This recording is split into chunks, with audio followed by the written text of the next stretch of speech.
Klan. Kanda pi tharai kan ni kapisa. Kali jauh na kan ni.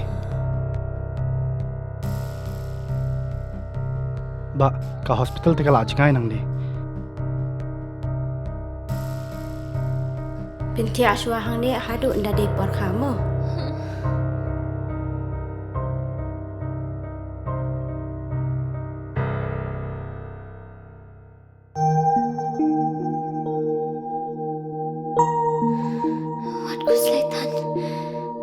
Sister, hap siu kat no ma?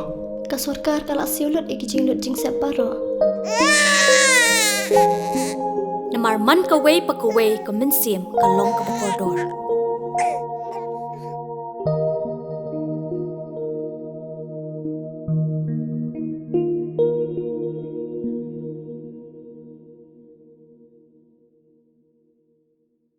See, politics, why you see, in terms of election for 2028, why we should invite somebody, everybody is free to contest. Simple as that.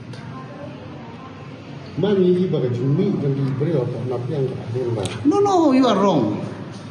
You see, Yaupun Singh is one of the biggest market in the state of Meghalaya rural market. And that day there is no public, hardly 250. And because of the picture, it shows a lot of people. Please remember, one Nartiang community is, they are a very, very good people, and they are Wyrta, they are having their own principle. They elect me 4 times as their MLA.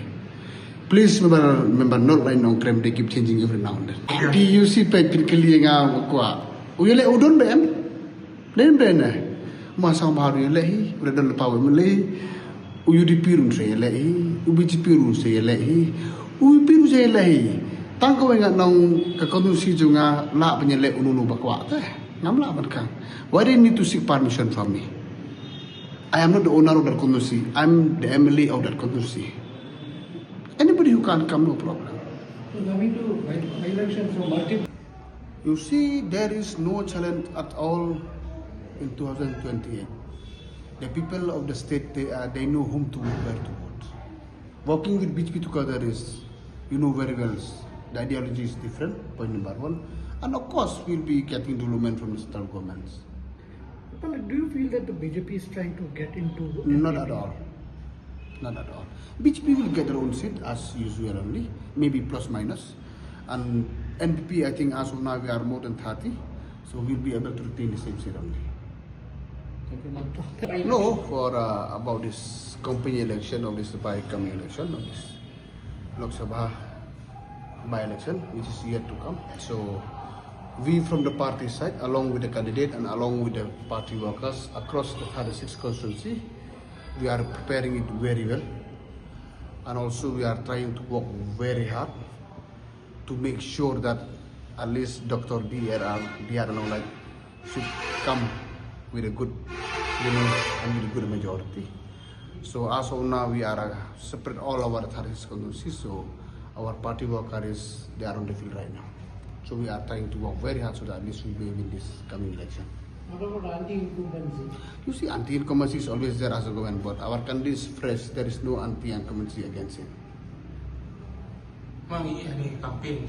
Ia kata hima di stop project berpilak kerja saya kata ngalaju kerpa di openly, but kumjo sisin mata kasiro ngabuk dengan jing kerpa ready.